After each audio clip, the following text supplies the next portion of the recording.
नमस्कार दोस्तों, आज मैं आपको बताने जा रहा हूँ सिंगल फेस मोटर में 3 कैपेसिटर के कनेक्शन है वो कैसे करते हैं। तो दोस्तों ये हमारे पास सिंगल फेस मोटर है जो कि घास काटने के लिए यूज में लेते हैं, ठीक है। इसके बाद में दोस्तों मैं आपको बता देता हूँ, इसमें टोटल सेल है वो 3 है। इसमें ये जो 2 कैपेसिटर हैं वो 80-100 के हैं, ठीक है। ये 2 80-100 के कैपेसिटर हैं, ठीक है। और ये एक कैपेसिटर है वो 10 MFD का कैपेसिटर है, ठीक है। ये 10 MFD का कैपेसिटर है, ये 80-100 के कैपेसिटर है।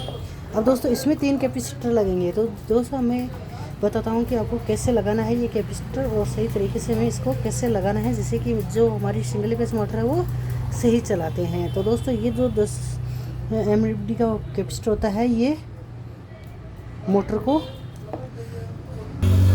रनिंग के लिए होता है, ठीक है। ये कैपेसिटर रनिंग के लिए होता है और ये ओनली स्टार्ट करने के लिए होता है, ठीक है। ये साथ में चलता है मोटर के और ये ओनली स्टार्ट ही करता है। तो दोस्तों अब मैं बताऊंगा सबसे पहले हमें क्या करना है। तो दोस्तों सबसे पहले क्या करना है, हमें जो 80-100 के 2 कैपेसिटर हैं उनके वायर है वो सबसे पहले इस तरीके से एक जगह है कर लेने हैं, ठीक है।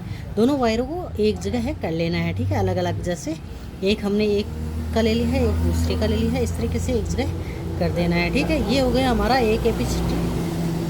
तो दोस्तों ये हो गया हमारा एक कैपेसिटर के वायर, ठीक है। दोनों के एक कर दिए हैं तो एक वायर ही हुआ। अब दोस्तों सबसे पहले क्या करना है, हमें ये ध्यान होना चाहिए कि रनिंग का कौन सा है और स्टार्टिंग का वायर है वो कौन सा है। दोस्तों ये रनिंग का है, ये 2 वायर स्टार्टिंग के हैं, 2 वायर क्लच पॉइंट के हैं। तो दोस्तों सबसे पहले क्या करना है, हमें एक की रनिंग का वायर ले लेना है और एक स्टार्टिंग का वायर ले रख के सबसे पहले एक जगह है इस तरीके से कर देना है, ठीक है। यहाँ पे हमने इसको एक जगह है वो कर दिया है। ये हमारा एक कनेक्शन हो चुका है। दोस्तों दूसरी है हमें इसका करना है, जो कि हमारे पास 2 80-100 के हैं, वो हमें रनिंग के साथ में इस तरीके से जोड़ देना है। दोस्तों ये हमने कैपेसिटर का सिरा एक सिरा रनिंग के साथ में जोड़ा है। दूसरा दोस्तों हमें क्या करना है, इसमें क्लच पॉइंट के वायर के साथ में कनेक्ट करना है, ठीक है। यहाँ पे कनेक्ट कर दिया है, ठीक है। अब दोस्तों एक हमारे पास जो क्लच पॉइंट का बचा है वो हमें क्लच वायरिंग या स्टार्टिंग की वायरिंग होती है उसके साथ में इस तरीके से कनेक्ट कर देना है। तो दोस्तों ये तो हो गए हमारे दो कैपेसिटर के कनेक्शन, ठीक है। सिंपल से हैं 2 के। तो इसके बाद में हमें तीसरा जो कैपेसिटर है ये कैसे लगाते हैं ये मैं आपको बताऊंगा। तो दोस्तों सबसे पहले क्या कर, ये रनिंग के अलग हैं और स्टार्टिंग के अलग वायर हैं, ठीक है।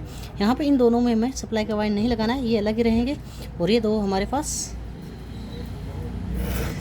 तो अब हमें ये कैपेसिटर लगाएंगे। सबसे पहले क्या करते हैं, जहाँ पे हमने रनिंग का जो वायर है उसके साथ में जो कैपेसिटर के वायर जोड़े हैं उनके साथ में ही कनेक्ट कर देना है, ठीक है। और उसके बाद में दोस्तों क्या करना है, जहाँ पे स्टार्टिंग और क्लच पॉइंट का वायर है, यहाँ पे ये स्टार्टिंग और क्लच पॉइंट का वायर है उनके साथ में कनेक्ट है वो कर देना है, इस तरीके से जोड़ देना है। मैं यहाँ पे जोड़ दिया है, बल्कि एक क्लच पॉइंट और एक कैपेसिटर का वायर है उसके साथ में हमें कनेक्ट नहीं करना है। ये हमें खास तौर से ध्यान रखना है। हमें ये एक तो हमारे पास रनिंग का वायर होता है और क्लच पॉइंट का कैपेसिटर का वायर होता है, वहाँ पे जोड़ना है। जैसे पहले 2 80-100 के जो कैपेसिटर थे उनके साथ में जोड़ना है एक वायर, और दूसरा वायर है वो हमारे पास क्लच पॉइंट और स्टार्टिंग का वायर जोड़ा हुआ है, वहाँ पे हमें इस तीसरे कैपेसिटर का कनेक्शन है वो करना है। ये हमें खास तौर से ध्यान रखना है। अब दोस्तों सप्लाई का वायर लगाना है वो इन 2 वायरों में लगाना है, नहीं कि इन 2 वायरों में, ठीक है। इनको हमें एकदम टेप लगा के अलग ही रखना है और इन 2 में हमें अब चलाकर दोस्तों मैं आपको दिखा देता हूँ कि हमारी जो मोटर है वो सही चलती है। तो दोस्तों मैं आपको चलाकर दिखा देता हूँ यहाँ पे रनिंग के वायर में। ये दोस्तों एकदम हमारी जो मोटर है वो चल चुकी है, ठीक है। इसमें दोस्तों कुछ भी दिक्कत नहीं है, ठीक है। अब इसके बाद में दोस्तों हमें क्या करना है, इसमें चेक कर लेना है बॉडी करंट कि करंट आ रहा है या नहीं आ रहा है। इस तरीके से आप देख सकते हैं, हमने दोनों वायर बड़े हैं तो स्पार्किंग हो रही है, ठीक है। तो हम यहाँ पे लगाएंगे तो स्पार्किंग नहीं है, इसका मतलब ये जो हमारा करंट नहीं दे रही है। दोस्तों दूसरी बात ये कि ये मोटर हमारी उल्टी चल रही है, बल्कि आप देख सकते हो यहाँ से ही इस तरफ चल रही है, बल्कि इस तरफ नहीं चलनी चाहिए। यहाँ पे हमारी मोटर है वो इस दिशा में चलनी चाहिए। तो इसके लिए हमें क्या करना है, इसके लिए हमें एक वायर ही बदलना है। मात्र दोस्तों हमें इसमें एक वायर ही बदलेंगे।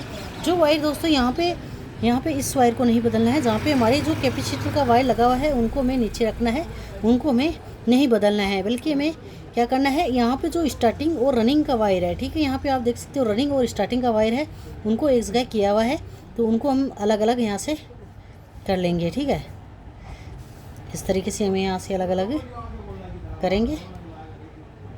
ठीक है, यहाँ से ये स्टार्टिंग का वायर है, और यहाँ पे आप देख सकते हो मैंने यहाँ पे क्लच पॉइंट और क्लच वायरिंग का जो रनिंग का स्टार्टिंग का वायर है यहाँ पे लगाया है। ये स्टार्टिंग का हमको यहाँ से खोल लेना है। ठीक है, यहाँ पे ये स्टार्टिंग का वायर सबसे पहले इन स्टार्टिंग को वो चेंज करना होता है। ठीक है, ये कर लिया है, और ये हमें क्या करना है, रनिंग के साथ में जोड़ देना है। ठीक है, एक ही वायर हमें बदलना होता है, जिससे हमारी मोटर है वो तुरंत सीधे राउंड या उल्टे राउंड में हो जाएगी। तो और बाकी के जैसे वायर हैं उनको हमें तुरंत जैसे था वैसे के वैसे ही जॉइंट कर देना है। ठीक है, अब दोस्तों फिर से हम चला कर देख लेते हैं कि ये सही चल रही है या नहीं चल रही है। तो दोस्तों ये सही चलेगी क्योंकि हमने एक वायर है वो बदल दिया है, इसलिए। तो ये दोस्तों ये एकदम हमने जैसे ही वायर बदला है वैसे के वैसे ये तुरंत अपनी सही दिशा में चलने लगे। तो दोस्तों इसमें एक वायर ही चेंज करना होता है और कुछ भी नहीं करना होता है। ठीक है, इसके बाद दोस्तों अब हमें क्या करना है इसमें,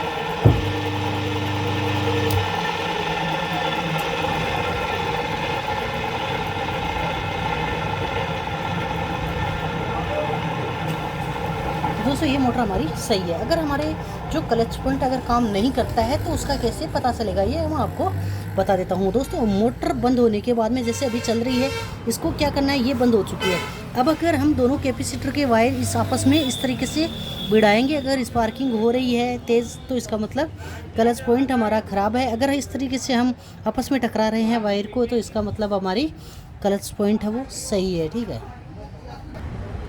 तो दोस्तों अब क्या कर, इसके बाद में दोस्तों जो ये दो वायर हैं इन पर हम अगर कनेक्शन प्लेट है हमारे पास, तो कनेक्शन प्लेट में ये दो वायर है लगाकर आगे ले जाना है। अगर नहीं है तो डायरेक्ट जोड़ लेना है और इन वायरों पर हमें टेप कर देनी है। ठीक है, स्टार्टिंग पर और क्लच पॉइंटों पर वायर पर हमें टेप कर देनी है। तो दोस्तों ये हमारे कनेक्शन है वो बिल्कुल तैयार है।